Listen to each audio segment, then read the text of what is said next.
Right. Everything rolling? All good. Yeah, so welcome to the Life Be Like podcast, my brother. Here we Good are. to see you. My first one. Yes, my bro. Nice to meet my bro. Yeah. Yeah, so it's our first one as well, properly. Thought you'd be a good guest to get on straight away. So, to give you a little introduction, Billz does, he's a music video producer, entrepreneur, businessman, multiple. Multi-talented. Multi-talented. But yeah, we just, obviously the podcast is very heavily sort of about the creative industries and then like just sort of like inspiration for people and positive attitudes and that. And obviously knowing you, I know that you sort of come with all of that as a package. So I thought you'd be a good person to get on. And to start off, I suppose, if we just, how did you first sort of get into being a music video producer? Crazy story. You want to know the truth? Yeah, always. Okay. All right. Bro. Tell us, bro. I have no qualification. I never studied this. I never planned this. I literally came out of prison 4 years ago.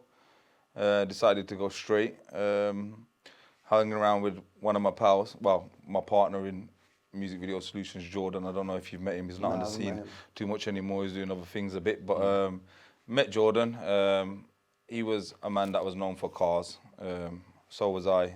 We used to rolling around a lot of cars. So, you know, you'd have loads of young artists saying, you know, how can you get me this car? I'm shooting a music video. Can you help me with this? Can you help me with that? And we generally used to them up. Yeah, we just used to do it out of love. You get me? Yeah. It wasn't like we was making money off it or nothing. Yeah.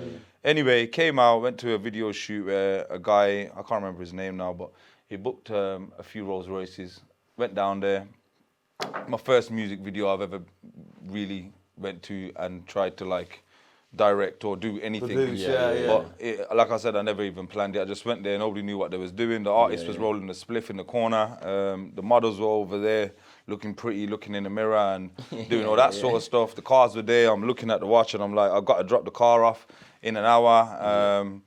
So I kind of had to, I was obliged to go over and be like, look guys, do something. What are you doing? Anyway, went over, told the girls to stand here, stand there.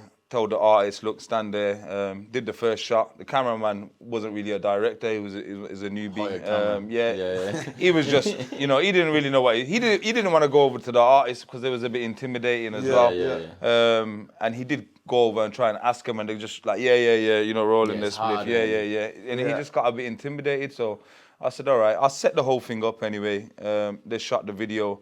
Came out pretty decent, and from there the artist took my number. So that same artist, he contacted me not long after and said, look, can you get me this and this now?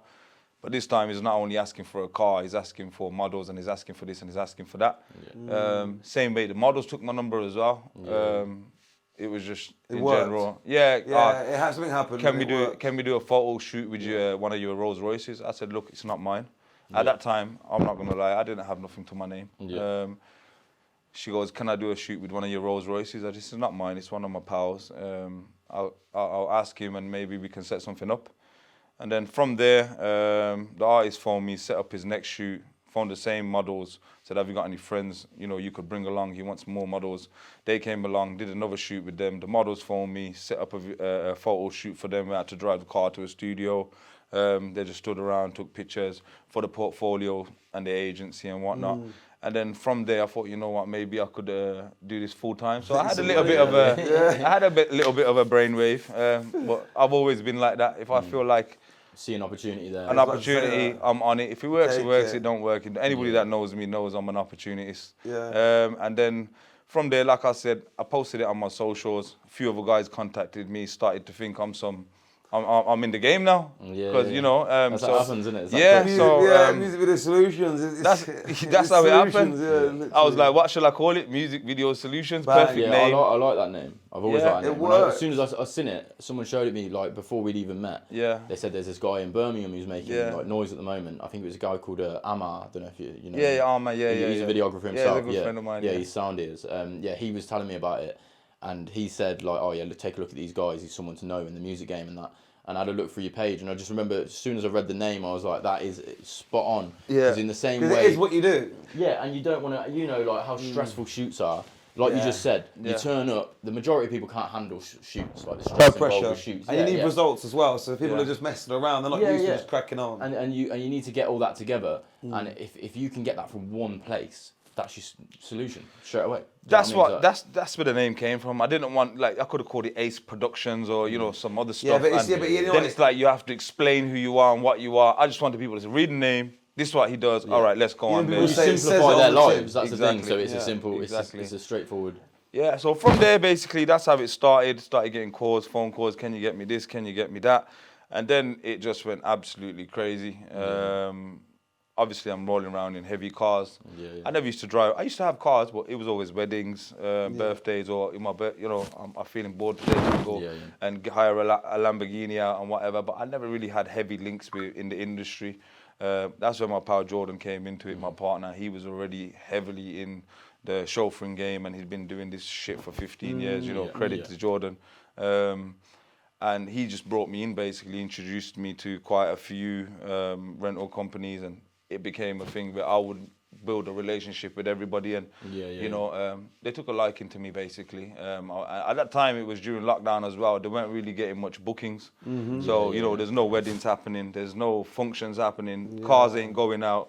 As you know, majority of the cars these companies have are on finance. So when it comes to end of the month, you've got a bill to pay. You can't pay the bill, the car goes back. Companies started going downhill, and then I was kind of rescuing them because I'm still giving them work. I'm still, you know, music videos is never going to stop. People, lockdown, not allowed out. All right, let me write a song. Let me write a song. It's perfect. Exactly. And that's how it went. So just writing more music. If anything, music was taken off even more in lockdown because people got more time on their hands. I do agree with that. No jobs, you know, they laid off work and whatever else. Yeah, people have started tapping in at home, you know. A lot of artists blew from that like lockdown period because it was like it was a need for something. And it was one of the only industries still going. People were bored. Exactly. It's not like film where you need writers, you need a crew of people. Music, you could record with your mate in the studio and get one person to film. If people like it, they like it. That's the beauty of music, though, isn't it? You know, I think that. You know, regardless of how talented you are and you know how much you love music, like you need time for it, and you know you've also got bills to pay. So people are constantly battling by working, trying to pay the bills, trying to get by, and then concentrating on their careers. Real life. That's the reality of things, isn't it? Exactly. So. Yeah. My question to you is as well. So, like, you know, like obviously, you know how, like you said, you were getting the phone calls before. Like, you've come out of prison. You've come on the shoot, and you've sort of took control of it. Obviously, like leading up to that, you know, how did you sort of become, you know, someone to know throughout Birmingham, so you could actually, you know, make these connections? I was as passionate as I am about what I do now. I just went straight businessman. You know. Yeah. I don't look behind me. I was as passionate about the other side of the fence when I was in it. Okay. Yeah, exactly. Full-fledged, had to be that person. Yeah. Exactly. And you know, I actually went all the way down the road. Not halfway down the road, I was fully in. Never really achieved anything out of it. Tried to do bits and bobs and make a bit of money and do this and do that. You meet people along the way. Yeah, you're just constantly in shit and in prison and in and out, and you know, murder charges, attempted murder charges, you know, busting cases, constantly battling basically. You get me? And the reality is, no matter who you are, how much respect you got on the street, and you know how much kids say, you know, oh yeah, that's Bally or whatever. It's the reality is at home things are bad. Yeah. You know what I'm saying? Your family's stressing, You're not sleeping well at night. Police is coming through the door every other day, and you know, I'm in jail, and I'm thinking to myself, like, this is not the plan. This is not, you know, you're trying to become Pablo Escobar and think, yeah, there's light at the end of the tunnel, and I'm gonna, you know, become something from this. But in reality, you're not gonna get anywhere. No, we end up just trapped, don't you? Yeah, it ends in the same place. Everybody has a run. You have a good run, whether you make this much money, that much money. At the end of it, you're not gonna achieve what you want to achieve. Even when you're at the top of the table in that game, and you've got money and you've got this, you've got so many enemies, you've got police all over you. People want to bring you down as well. Everybody wants to bring you down. You can't even go and buy a nice car and drive around. Police come take it off. Pull it off you. Yeah, exactly. You get me? So it depends how far you want to go into it as well. Obviously, you know, it's a broad conversation, man, but you know, there's levels to it. Definitely. So it was a transition I made in it. I just said, you know what, I can't do this no more. This is not working out for me. I'm coming out of prison. All the friends that I had who I was ahead of, and they'd been working. He went to work. He had got a job. Yeah. I'm coming out now, and he's got a mortgage. He's got a house, and this kid's getting places, and I'm in the same shit. I've got nothing to my name. Yeah.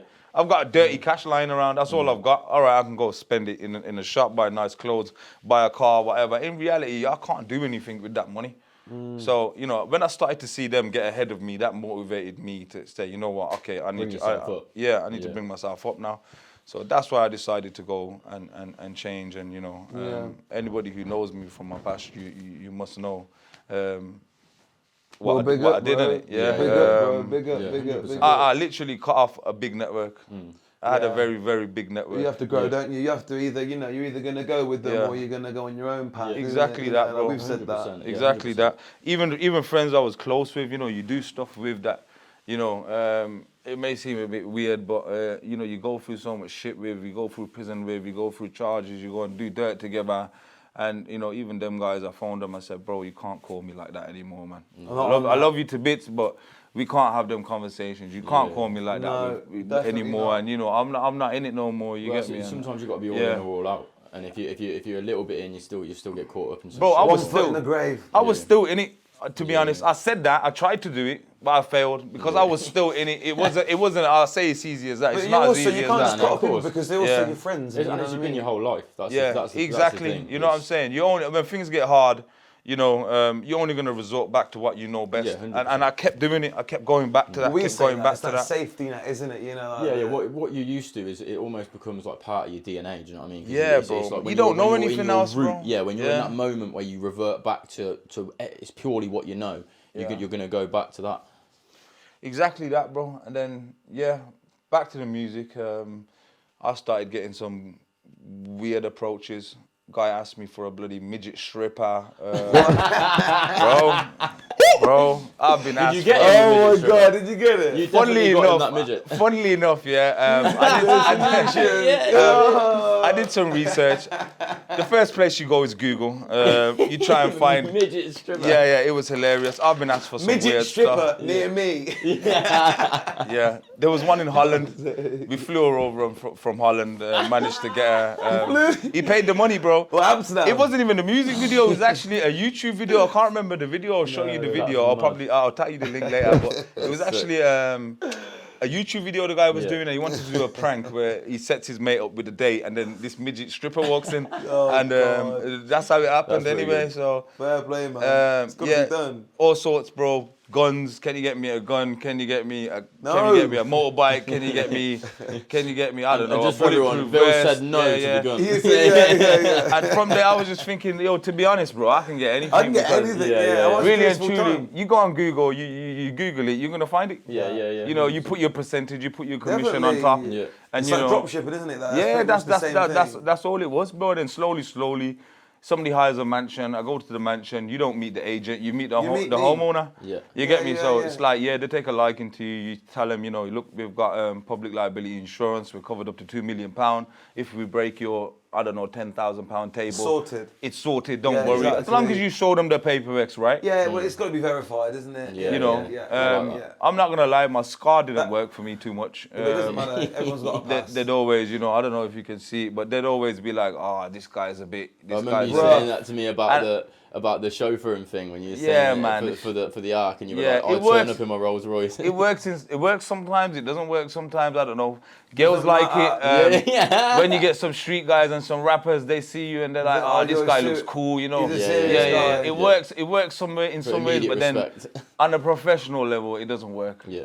So there's been times where I've had to send other people, like my partner Jordan. I had to send him forward. You know what I'm saying? Like, you go deal with that. I can feel they're not gonna like the vibe. And I suppose you get used to who would and who wouldn't. Do you know what I mean?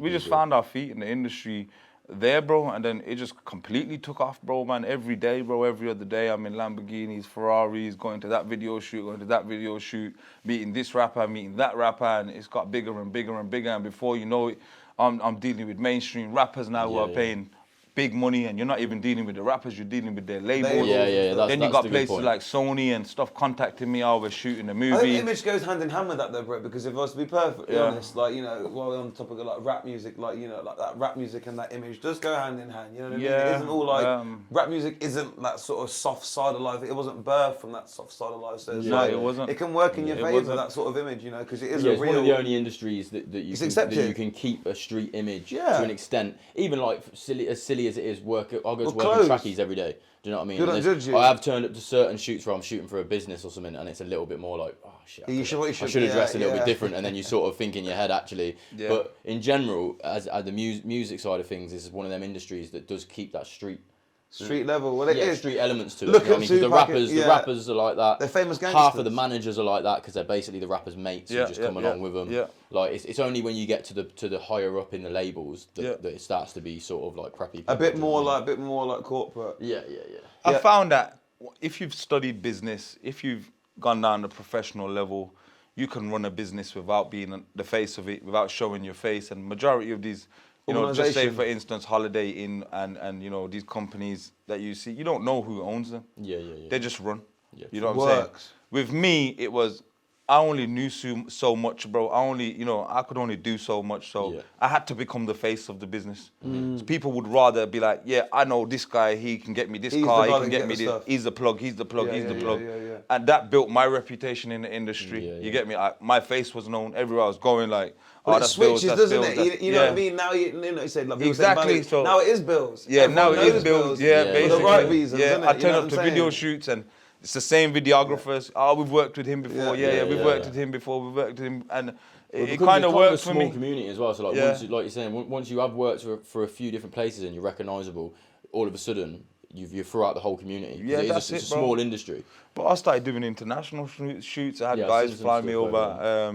Drop Mafia Records, they flew me over to Italy. I booked a whole villa. I went to Monaco. Albania as well, didn't you? That's loads of different places. Now I'm going these kind of places, and I'm like, whoa! Like, how the hell did I end up here? That's mad though. It's crazy, bro. That's sick. So people are just like finding you through Instagram and like, book the shoot for me. Yeah, bro. They just like the energy. They're like, you know, they know I got links. They know, like, you know. Okay, so right now, what's the process? So say I'm a rapper. And I don't know what's going on. I'm trying to find something to sort me out. What's the process? So I contact MVS. What goes on? What do you do? Okay, so my first point of contact will be Instagram. Okay. I don't like sending messages personally. No. Jordan will write essays and essays and essays. I can't do all that. I can't do all that stuff, bro. Yeah. I'm just like, if you ever message me, I'm like, send your number. Send me your number. We'll have a conversation on the phone. I'll be like, okay, what are you trying to achieve? Realistically, what's your budget? Well, what's the budget and the goal? There's no point me showing you mansions. There's no point me showing you Lamborghinis if you can't afford that. You know what I'm saying? Guy will be like, look, I've got a tune.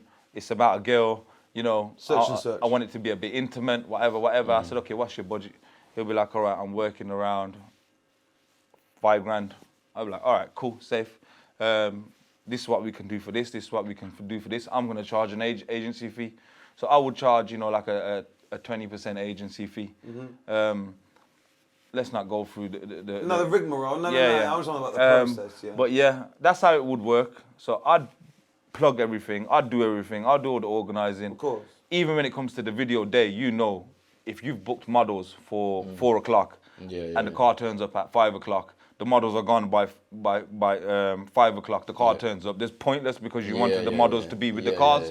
So organisation was a big thing. It's on your head. Big thing. And you're dealing with a lot of people that ain't used to organisation. Yeah, 100%. Anybody who's let me down in the industry, I've never worked with them again. But you know what it is, it's not even like, I should back my fee. No, there's a fee, because there's a fee for professionalism. If you don't want it, then you go somewhere else, isn't it? It's what it is. It's as simple as that. There are a lot of letdowns, and like we've experienced, like, I mean, you know that how many there are in the industry, do you know what I mean? And that means a lot that you, on the same, like there's no one can say that I don't turn up to shit. And you said that to me about and it's the same the other way. Like anything I've asked him for, he's fucking turned up. Do you know what I mean? Even if I've asked him last minute for something, he's done his best to make it happen. And it's like that. Them things stick with people.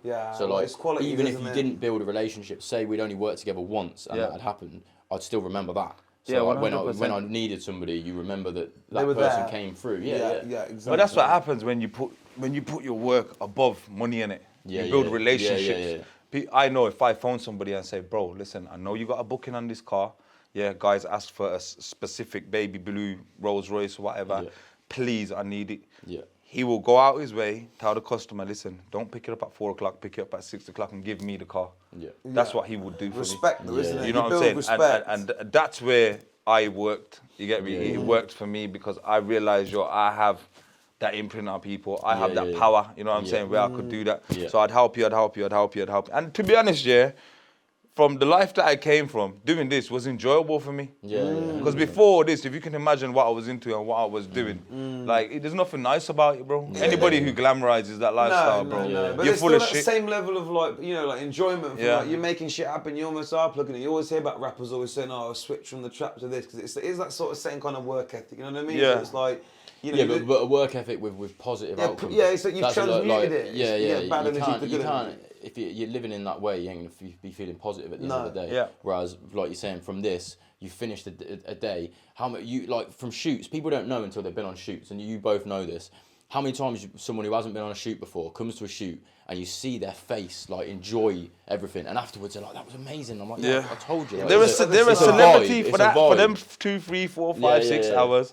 They are the man. Everybody's running around them. Yeah. They got the cars, they got the girls, they got the models. They never want to do it. Oh, I'm tired, I'm busy, and then when they see what goes on. Even people that just come and chill, just experience the atmosphere afterwards. They're always like, "Oh, I've had mates that have come and just helped out." And then they'll get me on another one because they love the vibe and the atmosphere. Yeah, of course. You get bored of it after a while, but it becomes just work. Yeah, and that's the problem. It's depends on the artist as well. It's keeping it fresh because there's always going to be a mix between once you get as busy, do you know what I mean? When it's all the time, there are jobs that are just work. But when you're doing something creative, you got to keep enough of your creativity going to make it good. Otherwise, the standards start to slip. So it's like a you don't need to become like a chore, do you? That's with anything, bro, man. If you enjoy doing it, bro, and you're generally passionate about it, you're going to put 100% in. And anything you put 100% into, bro, you're going to get the results out of it. You get me? If you've got half a brain cell, bro, you get me? It's going to work. You get me? And I think that's what worked for me. I actually enjoyed doing all this stuff.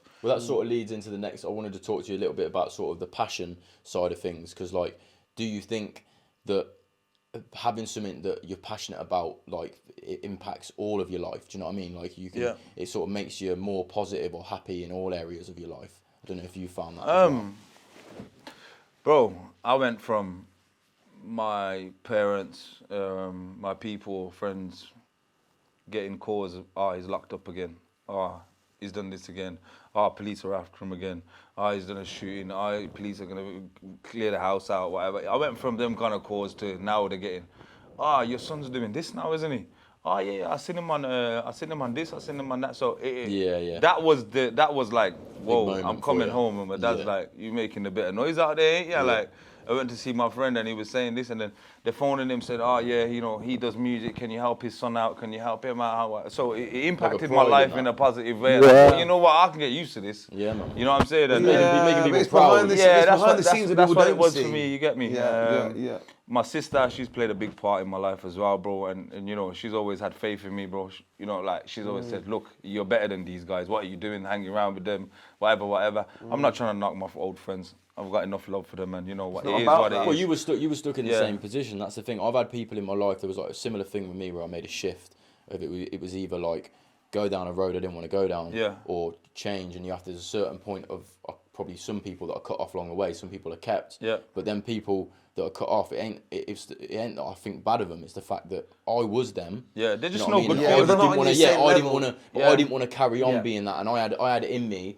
I had that drive in me and that head on me to go and do something and else. They didn't. And they didn't. And that's just life. At the end of the day, because I ain't going to be stuck there, and you ain't going to be stuck there. And it's you do have to pick yourself. And I think when you come, I feel like your friends become a lot. Especially I feel like when you come from a poor background, your friends end up becoming just huge things in your life. In your teams. They do for everybody. I feel like you just end up, because you end up out with them all the time, and you just from that age onwards, your friends become such a big part of your life. You can end up you don't see anything else. Bro.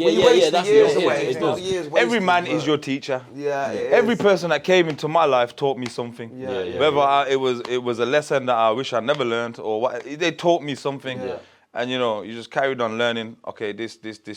But you know what, yeah, I'll be honest with you. It's not up until you actually end up by yourself and you're alone where you actually find yourself. Yeah, of course. When you're alone and you're by yourself and you spend every day by yourself, you get your thinking cap on and you're like, okay, this is what I want to do, this is what I don't want to do, this is, you know what I'm saying? And that's when you become a man, really. That's when you really find your way. Yeah.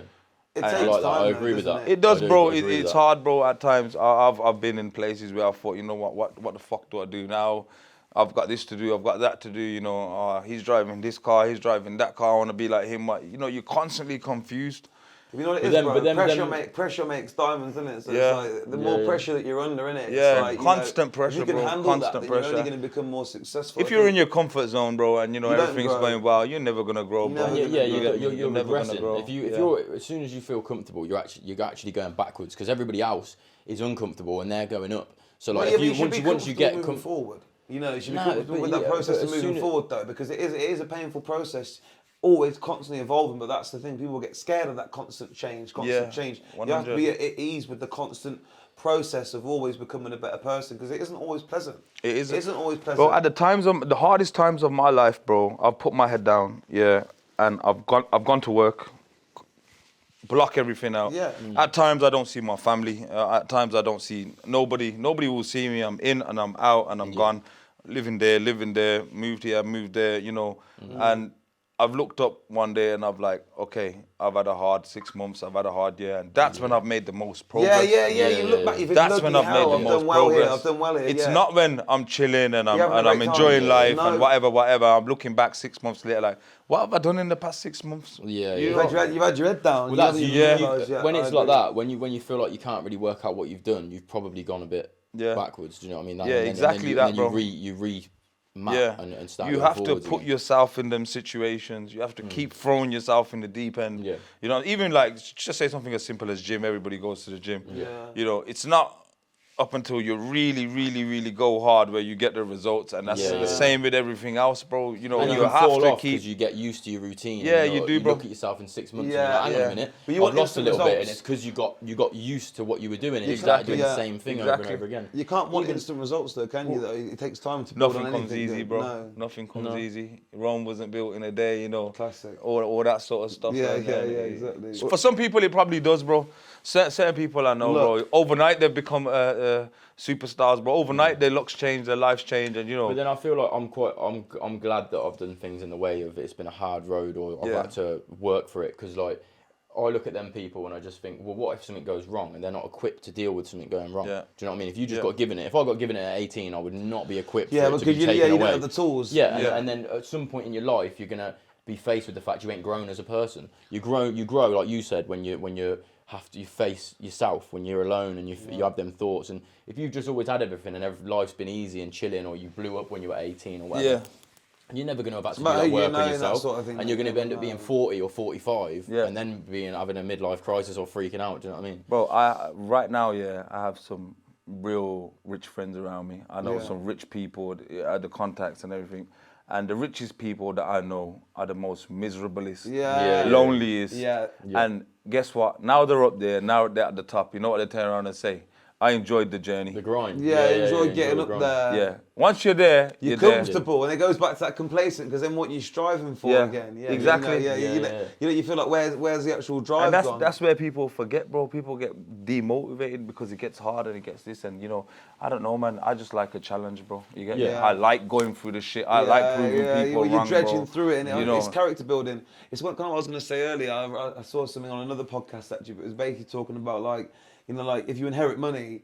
You're not money smart, so it's like when the money runs out, you don't know how to make the money again. Get it back. So it's like, you just had it in the first place. And I always think about this like generational wealth. It's like, okay, you earn the money, but like the granddad or the great granddad, he was the smart one. He didn't have a single penny. You know what I mean? But he worked his way up, and now you think you're gonna get the money and squander it. But it's like you need to learn how to create wealth. You know what I mean? Not just gain wealth. It's like we've got to be able to generate it and keep generating it. You know, 100%. Yeah, man.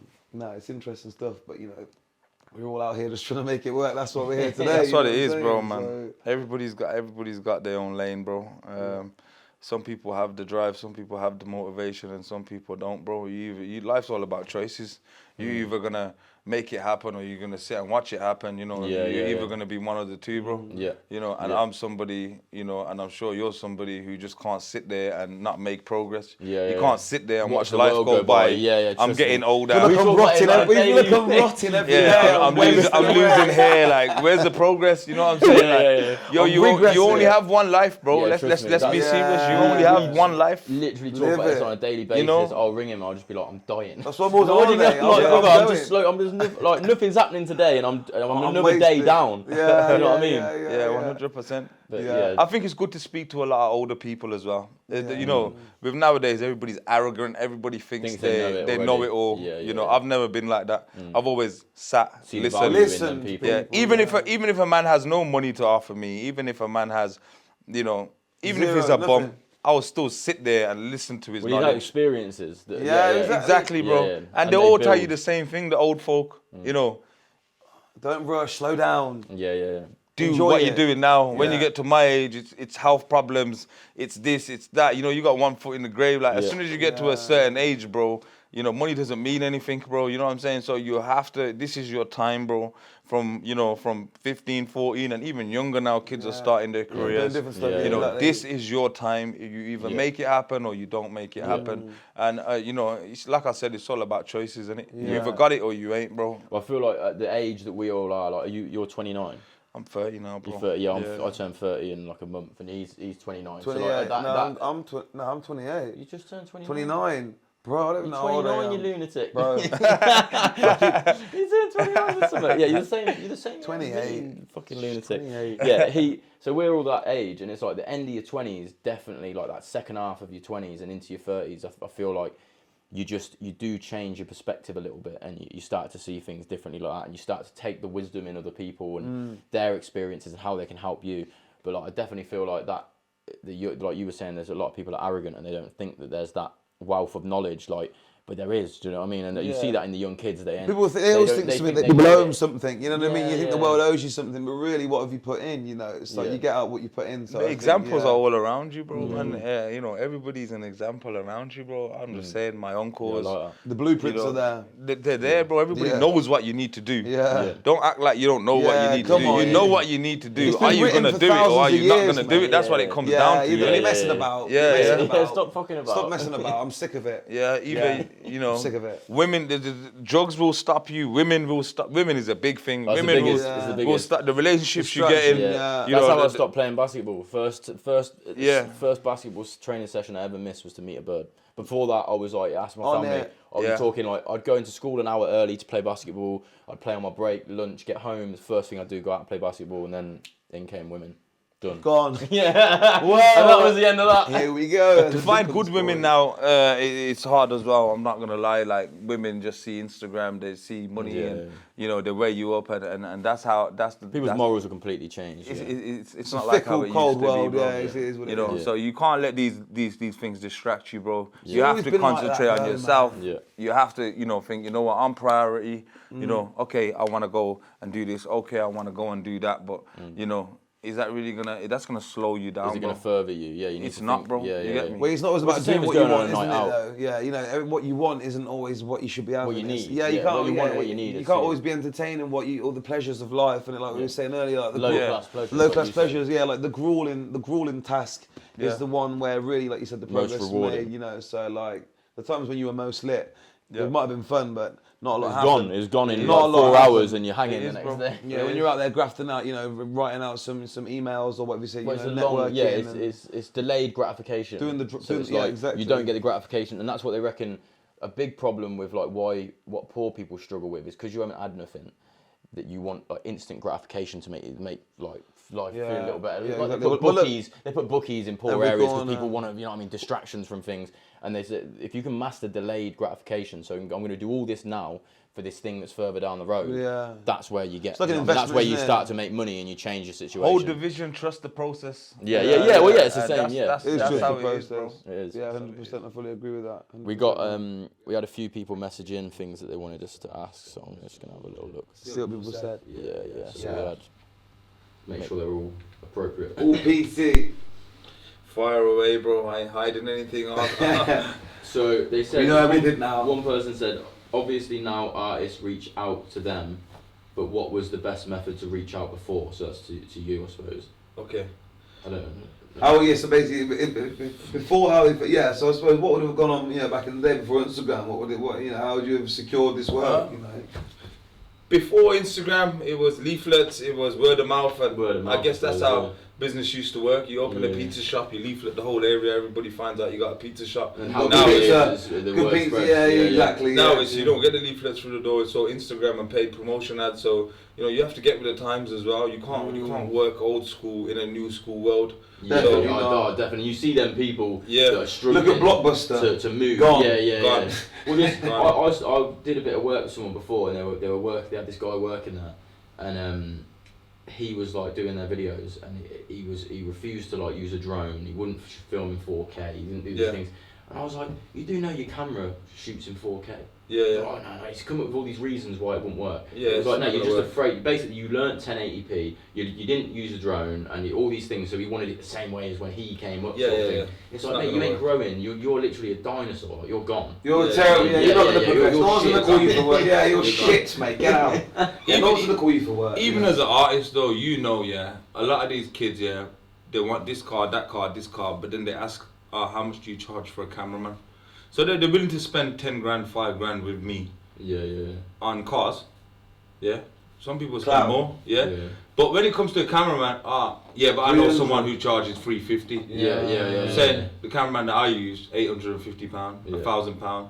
You're gonna spend all that money on all these cars and whatnot, and then you're gonna have somebody who it's gonna look dead. Well, we talked about that before, haven't we? That a lot of these cameramen or these shoots, you'll end up, you've got cars, girls, let's put them in, let's put the rapper in, and then let's just film it. And at the end of it, it's like, I didn't get the result that I wanted to do. You've got all the ingredients, but you ain't got the you don't know how to cook it. Do you know what I mean? Exactly. In reality, it's still raw, baby. In reality, you've just got shitloads of ingredients. In reality, you can spend all the money you want on cars, girls, mansions, pool, parties, whatever you want. If you ain't got a cameraman could come along and give you a better video with just a plate, knife, and a fork.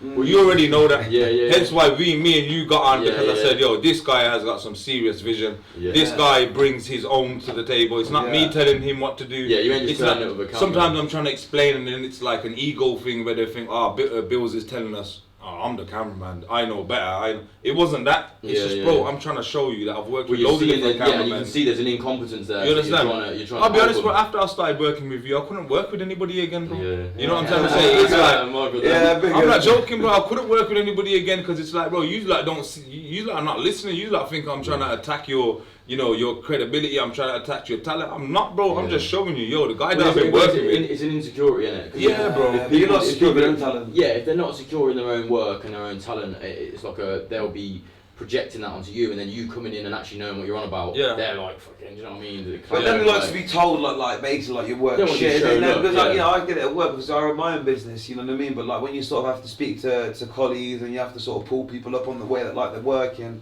people get the backup, but it's like, as I always say to people, it's like, again, it goes back to that thing where like, if you are always gonna sort of, get your guard up when someone's trying to tell you something, it's like, you're not always being attacked. You're not being attacked. That's a very big flaw in your personality, and that is gonna be a big factor in deciding how far you get.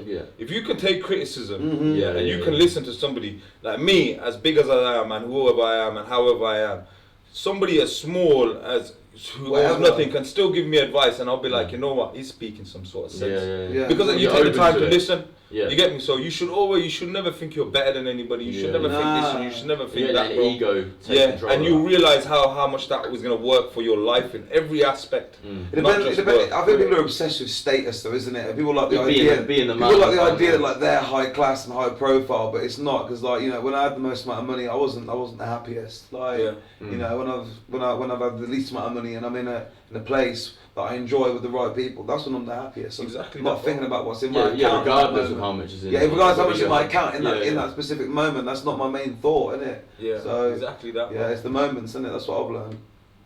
We got another one was, we kind of answered this, but we can answer the second bit. So it's, how did it all start? We've answered that.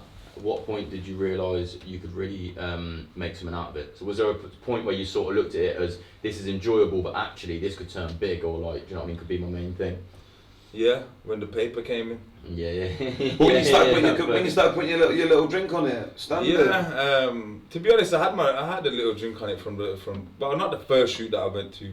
I didn't really make anything because I went with a friend of mine who was going to.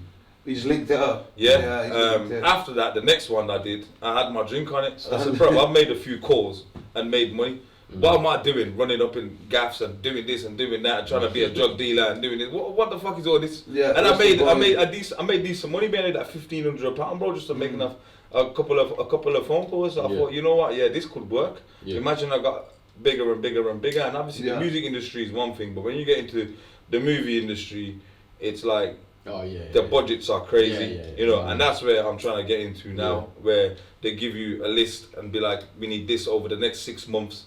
The budget is £500,000, 250 grand, and you're gonna work around getting them this, getting them that, and at the end you're probably left with, I don't know, whatever you're left with, and that's your drink, innit, at the end of the day. Yeah. On top of that, they'll pay you for doing that. Yeah, exactly. So that's where I'm heading with this now, but because I've got the restaurant, the club, and a few other things that are going on, it's kind of like slowing me down. Yeah, well, there's a lot to do, isn't there? Yeah, and it takes all of your focus. It is, bro. You know, truth be told, you don't need all the money in the world to be happy. Yeah. You know, you got a nice car, you got a nice house, you got good friends around you, you get love everywhere you go in your city, your hood, you know, whatever, and what else do you really want? You want to be wearing £500,000 watch, you want to be wearing £1 million watch. What's that going to do for you? You know what I'm saying? You're going to walk into a room full of people and they're going to look at you, you're an idiot, you know what I'm trying to say? Or maybe you walk into a room and think, he's a baller, but in reality, that's not going to get you real respect. Nah, you know what I'm saying? It's not going to get you real respect. So once you get comfortable with your finances and, you know, you've got to a certain stage, you can actually start working on yourself as a person, as a character and whatnot. A lot of these people you see, they chase money for so long. At the end of it, they're a 40-year-old peanut, bro. The only conversation they'll sit and have with you is about money. They can't talk to you about no other aspect in life. They can't tell you I've met nothing. Some, like, big, and you've probably come across like big rappers and that are still kind of obsessed with that, and it's like I've had conversations with people and trying to get like a good conversation going, and it just ain't. Do you know what I mean? It's not, bro, because unless it's trapping and money. They're closed off in their mind about everything else, bro. You get me? I want a baddie, I want a big car, I want this, I want that. You're brainwashed. Once you've seen so much money and once you've done so much things, you'll realise that that's boring. There's a lot more to life. It's just a little bit. So I don't know how long we got the podcast, but I just wanted to probably I've probably got one final point which I want to go over. So you mentioned you got the restaurant. Yeah. So what else is Billz involved in? Other than music videos, a little bit entrepreneurial side now. I got a restaurant called The Ark, Birmingham, John Bright Street. Dank food. Big that up, man. Yo, go for it. I took my mum there. It's really good food. Big that up, man. Yeah, that's taken off really well. Yeah. To be honest, I came in not too long ago, so I have to give credit to my partners here, because they've did a lot of the hard work. Listen, guys, I'm not trying to take it away from you. I came in later on, obviously helped grow the business and whatnot. But that's going really well. There's a nightclub upstairs. We run that every Saturdays, have private functions there and stuff. So that's another thing. And that's become more or less my main thing. Going in the restaurant, all the meetings happen there. You know, I'm there. It's like a 5-star Indian dining place. We went from being 1,700, 1,800 on the list of TripAdvisor to now we're number 19 on TripAdvisor. That's good. And you know, to be at that level in the whole of the West Midlands, it's a big thing because they constantly, you know, put on the homepage. Reviews. Go to this restaurant. Go to this restaurant. Go to this restaurant. You search up, you know, I want an Indian in Birmingham. They'll be like this. So they kind of help you promote yourself now, and that's where that's at with it. And you know, I love the place. I love the people. I love the vibe. You know, it's a networking place where you meet loads of different people. Constantly doors are opening and other things and whatnot. I've always bought and sold cars. That's another thing I do. I've slowed down now, I'm not gonna lie, but that's originally where it started off. You'd buy a car, you'd make a buck, you know, and move on, and now it's gone to bigger cars and whatnot. And you trade your way up, don't you? Yeah, exactly. Bro, to be honest, I'm all around just a hustler, innit? If I see an opportunity... The mentality never leaves, bro. Active. The name changes, the mentality never leaves. Yeah, I was saying that because you do transfer that mentality. It's transferable skills from the game, you know what I'm saying? It is. Like, we'll have to go for food at the Arc, 100%. Yeah, man. We love it. Yo, whenever you're ready, bro. There's a table there for you. Yeah, man. And then if we go on to another one, so we got... that don't really apply, saying what piece of equipment was the first thing you brought, but... So what or who inspires you? What? Yeah, so who inspires you? To be completely honest, everybody inspires me. Everybody that's doing well. I like that. That's what I'm on. Yeah, I'm on inspires me. You know, I have guys that I look at. I don't even know them. Probably could be a PT. Probably could be this. Probably could be that. I see what they're doing. Now I know right from wrong. I know what to take away from that and what not to take away from that. So they'll probably be a bit obnoxious, image conscious or whatever. But at the same time, they've got some good traits in them. So as you watch people, as you meet people, as you talk to people, you'll pick up their good things and take it away and implement that in your own life, which helps you become a better person. And it's only gonna help you grow. Exactly. For instance, the first ever video I went to. I went and with my pal Jordan in somebody's Rolls Royce, and I was sitting in the passenger and I was looking around and I was thinking, whoa, like this car, and the guy that owns it as well, I used to admire him. I used to be thinking like, this guy's doing it. I ended up buying my own one. Alright, it's not a new one, but it's still a Rolls Royce. It was a big achievement for me. Coming from the hood and where you come from, rolling around in the hood in a Rolls Royce, double R, it's a big thing, bro. So that was a big achievement for me. And then from there, there's been other achievements as well where I actually look back and think, you know what, fucking hell, I did alright. But you don't stop there. You gotta keep on going. That's really where credit's due, but don't just sit on it. You know what I mean? You got to enjoy your successes, but then you can't revel in it. So because then ego, then it goes back to ego, doesn't it? There's no drive there. There's no drive of the ego. The ego is comfortable. The ego does want to just get a bit drunk, fuck bitches, and do all that dumb shit. It used to be. It does. It's just like that. It's the basic stuff. You know what I mean? It used to be that. I'm at a stage now, where I've had so many cars. I've done this. I've done that. I've done this. Now it's like cars don't faze me. No. I'll meet people. I won't even talk about what car I drive. You understand? Because there's more to life. You know what I'm saying? But how are you going to talk about the car for? How much do you like cars? I don't like them as much as you do, so I'm not going to keep talking. Everything in life eventually gets old. 100%, bro. 100%. There's bigger things. More important. Your relationships are the biggest thing, bro. With your friends, your family. I remember you saying that to me a few times. It is, bro. Your relationships are the most important things. You constantly work on them. I'll phone up my friends sometimes and be like, yo, what you doing? We need to go for some bonding time. We're going to go link up. We're going to go get some food and whatnot. And you're just generally asking them about their life and whatnot. And that makes you feel, closer to them. You know what I'm saying? Definitely. Your network has to be strong, bro. That has to be the strongest thing, your network. This is kind of where the podcast come from, really, is wanting to... We always have these mad conversations, isn't it? It's about basically just wanting to have them sort of conversations with other people as well. Because sometimes you're either working when you meet people or you do whatever it is, everyone's so busy and running around. You don't actually connect. Podcast, you're actually sitting down to just connect, you know what I mean? And just talk about them things and opinions on life and outlooks and stuff like that. So it's kind of where that was born. And just like your experience as a human, and the field like you were saying, there's a lot to learn from people. That's basically what it. Because this is an informative podcast. That's the whole thing we were trying to go through. It's like obviously it's about people that we're interested in, people that are in our field, but also you obviously lived a different life to us. So it's like we want to hear that. We want to hear that, but then I think other people also need to hear that. Definitely. Well, the response we've had is like people are it's been really good. This is the first time I've actually sat on a podcast and actually even told you anything about my life. To be honest, everybody on my social media and whatnot, doesn't even really know about my personal life. They don't know me. They don't know me personally. They just think bills, cars, videos, celebrities. That's all they know. But that was the right time. No, it is in reality though, bro. If you get to know me, I'm humble, bro. I'm down to earth, and I can kick it and have a conversation with anybody. Anyway, and enjoy it as well. You know what I'm saying? I'm not here with you today or with you today, CT, to like think, what can I gain from this or what can I get out of them? I generally enjoy the company, you get me? Exactly. And it makes me happy, so I'm gonna do that, bro. But you'll go away from this. You'll go away. A lot of people are different now. Yeah, they come in with everybody they meet has to give them a financial gain or some sort of gain, and then they'll decide whether they want to keep you in their life or whether they don't. You know what I'm trying to say? But then people that don't do that, because a lot of people do, the people that don't, you can like see them easier. Do you know what I mean? And then you just keep them people in your life. The tighter your network, like you said, the quicker you see them people. I feel like when you don't have a tight network, you're desperate, so you're quickly trying to forge connections with people who you don't really have respect for. Or you've got too many around. And so you get scammed. Yeah. So whereas when you've got people around you that you trust and that are informed. If you fake it, you will break it, bro. If you fake it, you will break it. Somewhere down the line, you will break that relationship, bro. Because it was never real from the start, bro. You learn a lot of things in life, bro. Women taught me a lot as well, bro. You meet different females, and you think men are smart, bro. Women are smart, bro. You know what I'm saying? Women are realists, bro. They don't sugarcoat. When you meet real ones, anyway, they don't sugarcoat shit.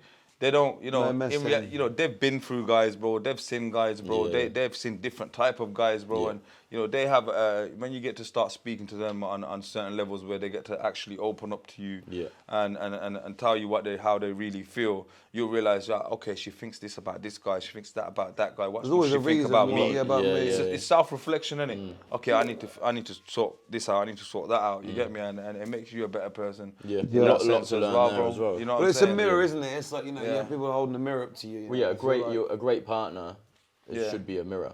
Well, they're an asset to you as well. Shout out to all the women. My missus is always pulling me up. Settle down. Yeah, man. Nah, bro. But hats off to you. Hats off to you. Big up, man. One story I wanted to ask about before we go, because what are you laughing about? You never know what I'm going to say. Never know, Yeah, no, my mum had seen a video, on TikTok, and then she was talking about it, and I was like, that's my boy. Yeah. And she's like, what? I was like, nah, trust me. I said, let me get the video for you. What's the story with the snake in the back of the car? Oh, bro. You're talking like it was an what was it? No, not an anaconda. A python. It was a python, yeah. Bro, to be honest, snakes was something that somebody asked for a music video. I got one. I wasn't really into them. I just got one, and then when I had it, everybody was going crazy, like, whoa, you got a snake. So I thought, fuck it, throw it on my shoulder. Was you cool with it? Was it like a proper friendly snake? Some of them were, some of them weren't. But nah, bro. Bro, coming from where I come from, you see a lot of snakes. These are this one was chilling. This one was chilling. A little bite, it's not gonna harm you. You get me? So yeah, I just started rolling around with it, bro. I'd be rolling around the Rolls Royce with it on the dashboard. I'd have it over my neck, bro, driving, pulling wheelies, doing wheelies on the quad bikes around the area. With the snake? Yeah, bro. You see the videos. I ain't even seen that. The snake was living a life. That's how it went, bro. It just attracted attention, I guess, and obviously it brought more business in. Business in. People wanted to go to who's the this page. madman? That's what it was, bro. You get stuck in the seats. How it happened, I went to a wedding, put it on the dashboard. My cousin's wedding, Zabaz up Manchester. That was a great wedding, that was. We had the snake, you left the snake in the... It was a great wedding, that was. Yeah, Matt, do you want to go live or not? Oh my God. Yeah, sorry. Yeah, I'll tell you.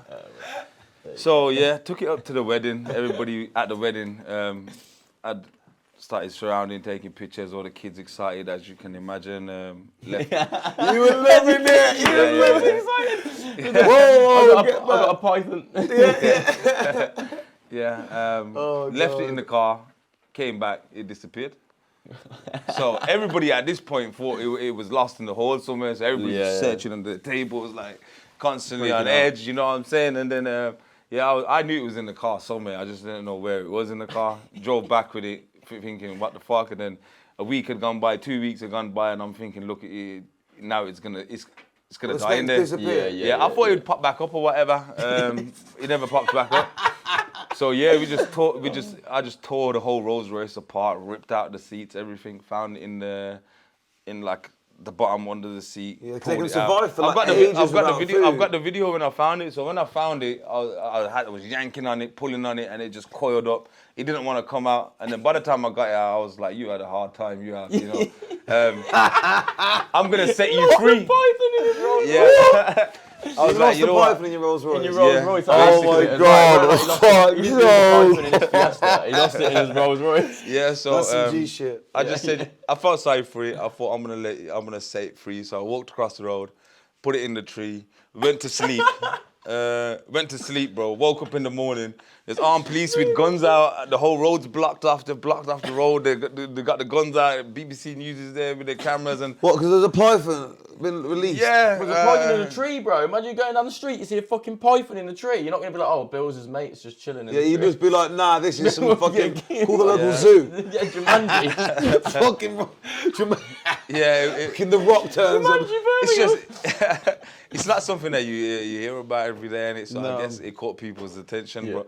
It wasn't even that deep, bro. I just come out and like, yo, I seen all the police there, and I was like, fuck that, I'm not claiming it, you get me? Yeah. I just let it go, and then it ended up in a pet shop, and that's how that story went, bro.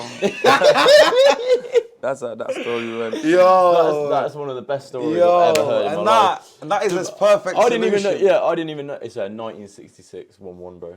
Yeah, I didn't even know that was the full story. I seen the TikTok, and then I never got a chance to ask you about it. Bro, it was everywhere. But yeah, everybody I was said to my just mum, sending it to me. I was like, that's my boy, I'm telling you. And I was like, so what's the video? What is it? Are you in the video? It's like it's the snake in the back of the car. He said, like, when you lose your snake in your Rolls Royce, and then it's like climbing through the seats, and then it cuts to the next bit, and it's the fucking armed police with the snake on the floor like this. No. Yeah.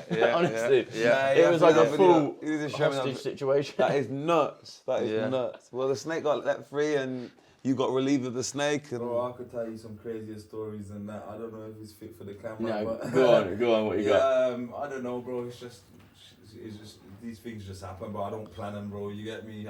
Just put snakes in trees. It happens, bro. I guess. Oh my God! Live fast, die young. That's literally it. Fuck it, man. I went for a good time, not a long time. Yeah, that's it, bro. 100%. Yeah, bro. But yeah, mate, I think we're all good. You know what, man? I feel like there's a part 2 coming, maybe potentially for your partner, if your partner's ever interested. But you know, I feel like we definitely probably got more to brush up on. But down the line. I feel like today I feel like we've really tapped in. When we're doing, he's writing his own movie as well that we're gonna film. So really? When that's a bit further down the line, we'll get you back on. What's that about quickly? Just a quick synopsis. Okay, so I ain't told anybody apart from. Yeah, let's keep it creative right now. We'll get personal later.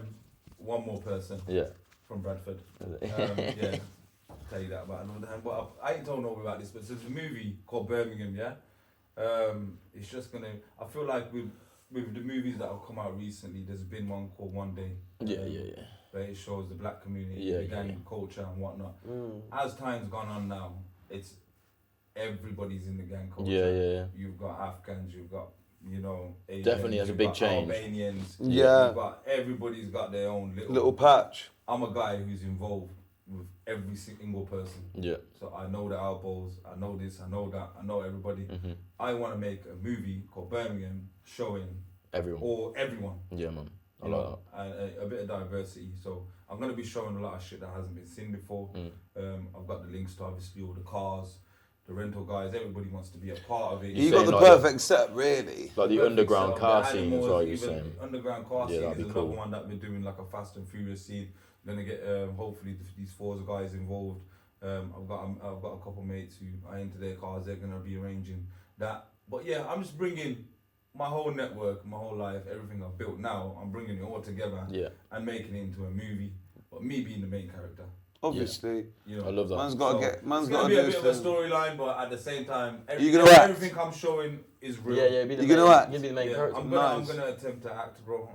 Nah, you're not gonna attempt. You're gonna do it. You're gonna act. Yeah. You're gonna act. Yeah. That's what's happening. A couple people said it to me last year. They said, you know what? You've done all these videos now. You've done this. You've done that. Your next step for you is a movie. Whatever. And I thought about it, and I was like, nah, I can't do that.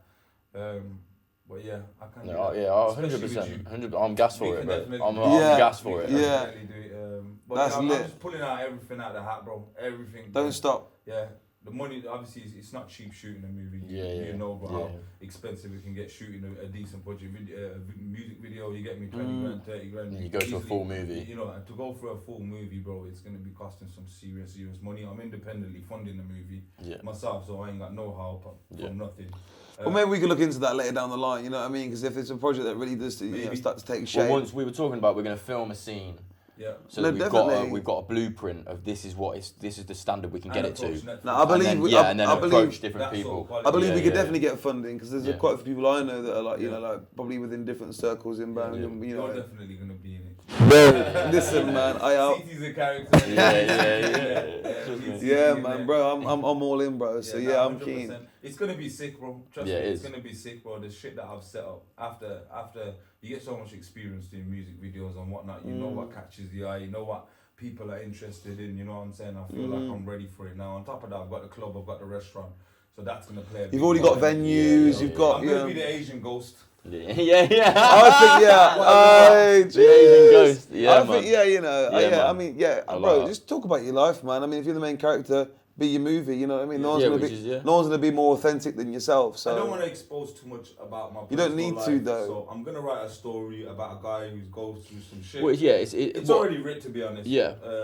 It's always elements, you know what I mean? It doesn't. That's what I've always done in the past. I use elements of experiences to bring together a story. It doesn't have to be like specific personal. We need to just evoke and it's feeling. people you know as well. You bring their story into it and their story into it, and it's for Birmingham, bro. Yeah, man. All the people of Birmingham, in and around Birmingham, or even the people out of Birmingham, if you want to know what Birmingham is about, into it, everything that's happening. All the shit that hasn't been seen before, or people do what is going on, they ain't got access to that sort of stuff. I'm gonna bring that to light. I'm gonna show you everything. I love that. Uncut, uncensored. This what's happening. It's happening. 2024. Yeah, bro. Start shooting, man. Well, soon. I look forward to that. Yeah. We need a meeting. On deadline, it was supposed to be in 2 weeks time, or a week time, but I think we're gonna push that a bit forward. Yeah. And what I spoke to you about, that prison scene. Yeah. All that stuff. I look forward to that. That's something that's gonna be. Sounds really good, man. Get that pilot scene ready for the world to see, 100%. Man. Stay ready. Well, man. My brother, thank you for coming on, man. No problem. Billz, lovely to meet you. It's been a pleasure. Yeah, man, definitely, man. Yeah. Life Be Like podcast. Life Be Like Episode podcast. 1 done. Episode 1. Episode 1. Make sure you tune in. Make sure you like, share, subscribe. Boom. And that's it, man. Wait for the next one.